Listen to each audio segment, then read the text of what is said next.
So, what'd you do before coming out and adventuring? Well, you see, young one, I was raised by a coven of witches. Not respecting their magical ways, I set off on an adventure of my own, learning to be strong and self-sufficient as I traveled, slaying evil wherever I met it. That's cool. What about you? You know, bird watching? Kind of like that, except for like with people that I think smell good. I'm gonna go. Smell you later.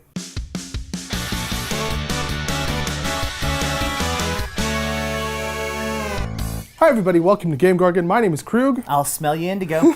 That's gross. Today we're here to talk to you about Pathfinder 2nd Edition. Again, this time, backgrounds. What's really interesting about backgrounds isn't the backgrounds itself, but what it details. About character creation. Exactly. First, let's just talk about background. Backgrounds is basically a representation of how your character grew up. Mm-hmm. Like what things have affected your character in the past, and how do they affect your stats as well as some of your skills. Yeah. One of the examples that they gave is a blacksmith. Mm-hmm. You know, you spent your time, tooling around in a blacksmith. Pounding metal. Exactly. And while you were in there, you may have picked up some skills as a blacksmith.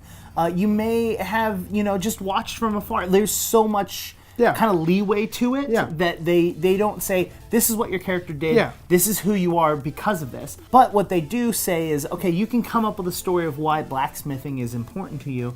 These are some of the skills that you gain because of that. Yeah, so the first thing is you get boosts to your stats, right? Mm-hmm. So the way that the stat boosts work is you get two. One of them, for blacksmith, for example, you have to spend in either strength or intelligence. Mm-hmm. And I think that's a good indication of the versatility you were talking about. It's either strength, like you were there hammering the metal with pounding metal. Exactly. The blacksmith, like you got strong. Or intelligence, like maybe you weren't as good at hammering the metal, but you were really good at designing the weapons or something. And so designing that would the be weapons, or like you knew the tactics, you knew the skills that required. Or you were the accountant, who knows? Whatever, yeah, exactly. The second stat boost is what they called a free boost. So he and I actually had a disagreement about what this meant. I'm of the opinion that the free boost can be used on any stat, including strength and intelligence. He's of the opinion that the free boost is not going to be usable on strength and intelligence, like what the first boost, the restricted boost, was used on. So it would be any other stat. So the first one says strength or intelligence. If you choose strength, you can do any of the other stats, including intelligence. Right, but not strength again. But not strength again. And his mindset behind that, and correct me if I'm wrong,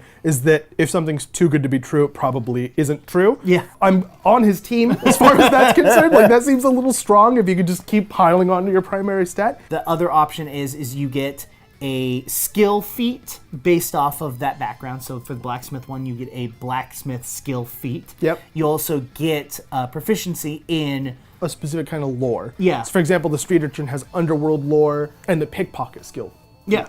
Now, this is what this now implies. Now, you have all of that, but we kind of got a better understanding of how character creation because of backgrounds. Right. In previous versions, you would usually roll dice, and based off of those dice rolls, you would choose where those numbers go, and then you would choose backgrounds and stuff like that for your character. From our understanding, is you're actually going to start at 10 on every single stat. Yeah, as opposed to what you would normally start if you were using a point-buy system, which was an 8. Now you're starting at 10, based off of your race, your background, your ancestry, and your class will give you stat bonuses based off of that information. Right. So the optimization of your character happens at the same time as building out the kind of way your character sees the world and your background and like your goals. All of that is what is optimizing your character, which is really interesting and also kind of strange to me. It is strange. I do think there's a couple ways that you can go around character creation now. It allows you to create it in an order where it doesn't necessarily make it most efficient for the class, right, but makes it most unique. Yeah. You know what I mean? Like, well, and that's the other problem, right? Like, what if I want to play a unique character, but I also enjoy optimizing my character? Like Fighter, who was raised in a military family and fights for a living. Like, I don't want to just be a fighter. Like, I also want to have some fun, quirky things like, I was raised in a circus.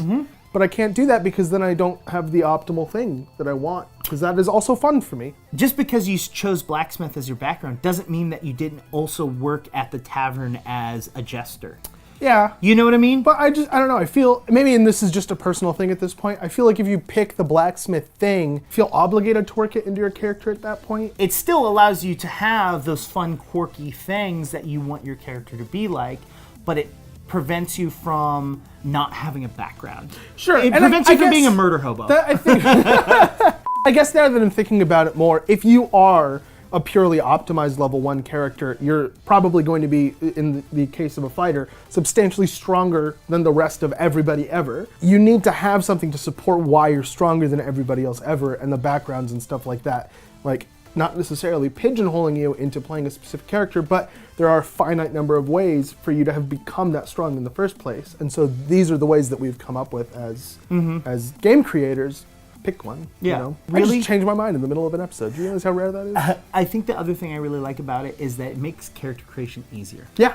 Like, substantially. There's a lot less, I mean, there's math, but you're adding 2 to stuff. And it's based off of your decisions that you make versus just like, okay, I'm gonna roll 3 d6s and I'm gonna add them together and I'm gonna now have a stack of numbers that I'm then gonna have to choose what stat's the best stat to put where. There's just, I like this idea. I like just simple, make it short as possible. Point by is like, okay, at what point do I need to spend more than 1 to go up 1 in the next? Because I can never remember those, and so I have to use a calculator online because I'm just like, I don't know how this works. Just add 2. Do you know how to add 2? Probably. Why don't you guys go down into the comments and let us know? Do you know how to add 2? While you guys are down there, make sure to hit the like button, make sure to hit the subscribe button. Head over to Instagram and follow us there. We post little snippets of the videos before they come out, as well as just fun things that we do outside of GameGorgon. And while you guys are doing that, you can also go over to Twitter and have a conversation with us there. You can hit me up at IndigoQT. And I'm at QueueTimes on Twitter. You can also reach both of us at the same time at _QueueTimes. We've been GameGorgon. We'll see you guys